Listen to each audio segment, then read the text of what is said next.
Cricket দুনিয়ায় এমন এক অধ্যায়ের অবসান ঘটেছে যা কখনো ভুলে যাওয়ার নয়। স্টিভেন স্মিথ অস্ট্রেলিয়ার এক অসামান্য ব্যাটসম্যান ঘোষণা করেছে ওয়ানডে ক্রিকেট থেকে বিদায়ের। এই সিদ্ধান্তের পেছনে কী কারণ আসুন জানি।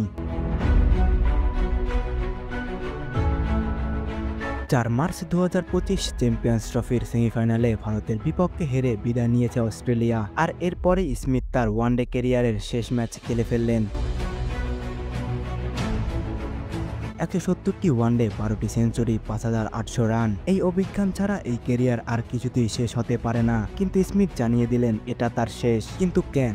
স্মিথ বলেছেন তরুণদের সুযোগ দিতে তিনি সরে যাচ্ছেন। তার মতে এখন ২০২৭ বিশ্বকাপের জন্য প্রস্তুতি নেওয়ার উপযুক্ত সময়। ফ্যাব4 এর একজন স্মিথ ২টি ওয়ানডে বিশ্বকাপ, ১টি টি-২০ বিশ্বকাপ এবং আইসিসি বর্ষসেরা পুরস্কার জিতেছেন। কিন্তু তরুণদের সুযোগ দিতে তিনি ওয়ানডে ক্রিকেট থেকে বিদায় নিচ্ছেন। তবে স্মিথ এখনও টেস্ট এবং টি-২০ ক্রিকেটের খেলার সিদ্ধান্ত নেননি। তার ক্যারিয়ার শেষ হয়নি, এখন তার নজর ২০২৭ বিশ্বকাপের দিকে।